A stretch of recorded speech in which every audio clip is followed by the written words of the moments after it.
Afghanistan, energy security, and our bilateral cooperation in international law enforcement. Let's go to what's on your mind. Just ask very briefly on Munich. Do you have any idea who she might see other than the Germans? We have not set her bilateral schedule. We're still working on that, but we'll let you know when we have it. And then I'm assuming she plans to come back to Washington from Sofia on the 5th. That's the plan. Will those of us on the plane be able to watch any of the Super Bowl? I will refer you to management on that issue. All right. We'll take that as a no then. You know, our plane is not Air Force One, so I just can't speak to whether we're going to have direct feed of the Super Bowl. So maybe that'll affect your plans. Are you going to stay on the trip? No, I was going to have to go to substance, actually. But yeah. All politics is local. The French president, Mr. Sarkozy, has just announced that France will be pulling all of its combat troops out of Afghanistan in 2013, a year ahead of schedule.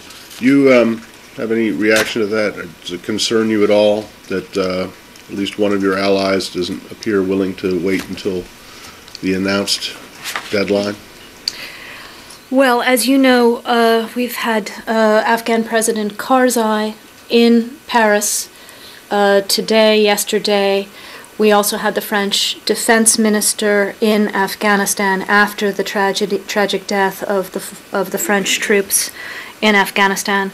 So our understanding, based on our consultations with our French allies, both bilaterally and in NATO, is that this timetable was worked through both with the Afghans and with NATO as part of our collective process of transferring increasing security authority to Afghan leadership. We obviously want to continue to work together to ensure that this is implemented in a way that is consistent with the efforts of all of NATO to give increasing authority to the Afghans, and that it is smooth. But what we are gratified by is that this was not precipitous, that this was worked through carefully with NATO, with the Afghans, and in consultation with all of us. You're saying that the new timeline that he announced, the 2013, was worked through. So this didn't come as a surprise to you, this announcement? Well, you'll recall that after the death of the French soldiers, there were very strong statements from Paris. There were some concerns expressed in NATO countries and as well as in Afghanistan that whatever was done needed to be done in a consultative fashion, needed to be done in a managed fashion, and what we see now is just that, a consulted and managed effort. Gratifying though this may be to you that it was worked through, would it not have been more gratifying still had they not stayed the additional year? This is a national decision of France, worked through with the Afghans, worked through with NATO. What we are trying to do as an ISAF community, the NATO nations and all of our partners, is ensure that as we move towards Afghan security lead in 2014, that all of these moves are phased, that they're done in a managed manner. So each country, you will see as we go through this between now and 2014, will be making national decisions, but they're also making them in consultation with the rest of the ISAF partners and with the Afghans. So, this was a national decision of France. It was done in a managed way. We will all work with it. As the President has said, with regard to our own presence, we are working on 2014. The alliance as a whole is working on 2014, but we are also going to work within this French decision. But there is the suggestion from the French left that this was done strictly to enhance Sarkozy's attempts to win re-election in about 3 months' time. Was that a consideration in the U.S.'s discussions with Paris about its plans to pull its troops out? Our discussions with Paris were not political. They had to do with ensuring the integrity of the mission. So how will that integrity be assured? How will the alliance compensate for the more rapid departure of French troops? What was worked through to make sure that the security situation remains as it is? Well, I think I'm not going to get into all the operational details here. I think if you want to get to that level of detail of where France leaves from, who comes in behind, how that works, I'm going to send you to NATO. So you're not that the U.S. will not have to either maintain additional troops because of the French decision? Again, I'm going to send you to NATO for how the actual troop rotations will be affected by this. The U.S. as the commander of ISAF and as the largest member of NATO, you don't have any problems with one of your allies slinking out the back door? Again, Matt, I would reject that characterization. This was something that over the last week to 10 days we have worked through in a NATO context, in an Afghan context, and we will be able to manage it. Broadly, this means that the American troops will be picking up the slack without the details. Is that right or Josh, not? I cannot speak to that because I'm not the NATO commander, obviously. I don't know how this will affect military rotations. I'm going to have to send you to NATO. Well, you can't say in general that you feel that this does produce, put an increased burden on the U.S. I cannot speak to what the plans were for how many forces we were supposed to have in 2013, who was supposed to do what, and what the rotation schedule was going to. So you're I'm just suggesting not- it could have no effect whatsoever? Having some experience with NATO issues, I'm really not going to stand here and speculate on troop rotations and the impact. I'm going to send you to NATO, I'm going to send you to the Pentagon where they work on these things. But surely, as this key, critical, very valuable ally, France plays a big role in the ISAF mission, does it not? It plays a strong role. It plays a particularly strong role in RC East. So them leaving, and I won't use the term that I did before, but in them leaving a year earlier than had been agreed by everybody in Lisbon, that doesn't create any kind of problem or concern for you? Again, the main thing now, as we transfer authority, province by province, area by area, from NATO to the Afghan lead, is that this is done in a managed, phased, planned way. Having a year to work through this will allow us to have those conversations both internally within NATO countries and with the Afghans. And, this could have been a whole lot more precipitous. Our request was that this be consulted, that this be managed. We do think that this will allow us to do that, and we're going to work within the decision of the French government. So essentially, this means that areas where French troops are now will be the first ones to be transferred. I cannot speak to how this will impact on the ground, whether other forces will come in behind, whether Afghans will be able to take up the lead there.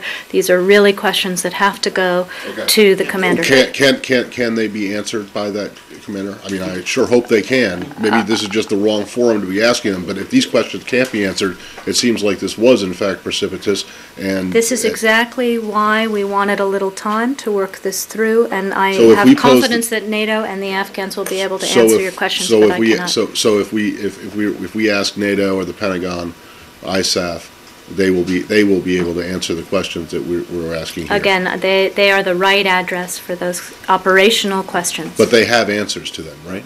They are the right address for those questions. Does that mean that they don't have answers to them? Are you aware, that they Matt, do? Or ask I don't them. think this is. I don't know whether they have answers today, or whether they're going to have answers in 2 weeks, or whether they had Well, can answers I just a say month that ago. if they don't have answers to the questions right now, then it seems like that this was precipitous and there's no plan in place for them to be. We have been consulting with France, we've been consulting within NATO on how this will impact the mission, and and NATO is prepared to manage it, as are we. But I know you're prepared, but you have no feelings about it whatsoever, like it stinks, it's not a good I think it's not we've a good said time? what we have to say on this subject. Can we move on, please? Yeah. Just on this, can you finish what you were saying about France's role? You started talking about the role in RC. It seemed like you had some more to say about that. What is France's just that current role? France has been a very strong player in the mission, has performed superbly in Afghanistan, has also been a superb partner for the Afghans in training. We expect the training cooperation to continue. We go to Syria? Yes, please, on to Syria, Saeed. Can you stay in Afghanistan? So you want to stay in Afghanistan? Okay, go ahead. Afghanistan today signed a strategic partnership agreement with Italy. Do you have anything? With Italy? Yeah. Do you have anything to say? No, on I'm that? going to refer you to the Afghans and the Italians. And what's the status of your strategic partnership with Afghanistan? We're still working through a document. We very much want to have a strategic document agreed. We have some outstanding issues which I think have been out in the press, and we're still working on them. Saeed? Syria? Yeah. Could you share with us any information you might have on a possible meeting between Assistant Secretary Jeffrey Feltman and the Secretary General of the Arab League, Nabil al-Arabi, this coming Monday in New York? Well, as you know, we are expecting both the head of the Arab League and I think the Kuwaiti Prime Minister, the Qatari Prime Minister, Right. in New York early next week to make the Arab League's report to the Security Council. My understanding is that Assistant Secretary Feltman has also asked to see them bilaterally. And what will he discuss with the Secretary General of the Arab League? Are they going to discuss like points or perhaps increased monitors or participation of the international community with these monitors and dispatching them to Syria? Well, I'm not going to get ahead of Jeff's meeting. I think we need to see where we are. I think the main thrust will be to coordinate our positions as we work to strengthen the Security Council action with regard to Syria and to get a better resolution. Have you gotten any information from the Russians as to whether they will support a resolution short of introducing any kind of military action in Syria? Well, nobody at the moment is looking for such a resolution. We are looking for a resolution that reflects the commitments that the Arab League was seeking from the Syrian government, that in its November 2nd agreement, which unfortunately has not been lived up to by the Syrian side. We are, as you know, having consultations in New York. Consultations at the Perm Rep level begin this afternoon, so we'll have to see where we go then. But are you comfortable that there may be a resolution next week coming out of the Security Council? Again, I don't have a crystal ball here, but we are committed to working very hard. We understand that the Moroccan government may lead on a new draft, but we'll see what happens this afternoon in New York. The Russians said today they do not support the Arab League proposal to end the crisis in Syria, which includes Assad to step down. What's your reaction to this? Isn't this negative? Again, we don't want to negotiate this UN Security Council resolution in public. We want to negotiate it in the UN based on a strong draft. We continue to want to work with the Russians so that the whole UN Security Council is united in sending the strongest possible message to the Assad regime that the violence has got to end and we've got to begin a transition. I'm not asking about the resolution. In principle, they do not support what the Arab League agreed on. Again, the Arab League is working with council members. We may have a new draft. I don't want to get ahead of what is or isn't in it or where individual nations might be. Let's let the UN have its session this afternoon and then we'll see where we go. Staying in the region. Well, can you stay with just Syria? One thing that this will be very quick. While I was gone, I remember seeing something about possibly closing the embassy in Damascus. Has that all been taken care of? We talked about this extensively last week. There have been no decisions. We're continuing to work with the Syrian government to try to resolve the problem. So, but the problem was that they were working with you, that you had made some proposals, they had made some, and you were still trying to work it out. So the direction seemed to be positive. We're still working with them. We're not where we need to be.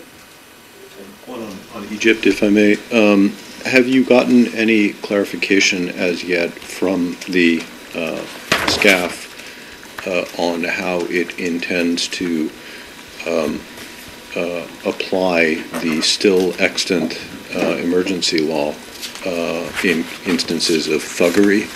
We have not. Our questions regarding this thuggery loophole and, frankly, the questions of many Egyptians remain. And have you made any progress at all in seeking to persuade the Egyptian authorities, and again, it's not clear to me if it's the SCAF or the government, regarding the IRI and NDI staffers? We are continuing to work on this collection of issues as we discussed yesterday. We do not have progress since yesterday. I am sorry to report. And is all of that being done through Ambassador Patterson, or are you reaching out at higher levels from Washington to try to resolve this? Well, as I said yesterday, if you saw the readout of the President's phone call with General Tantawi, he raised this issue. The Secretary raised this issue over the weekend with Foreign Minister Amir. Jeff Feltman's talked about it with them. Anne's been in every day, so we are working on it. Assistant Secretary Posner was in. Were those calls prior, however, to their being barred from leaving? The Obama call was before. Yeah. The Yeah. president's call was before, but we were trying to resolve the larger issue of the NGOs, of which this is a part. No, I get it. What I'm Yeah. trying to figure out, though, is whether on the narrower issue of 6 U.S. citizens who, as far as I believe you're concerned, have done nothing wrong, being barred from leaving a foreign country, and I'm wondering if it's just been left to Ambassador Patterson or if you have amped it up and had other people call. We had Assistant Secretary Posner was in Cairo yesterday and made the strongest possible demarches on this. We have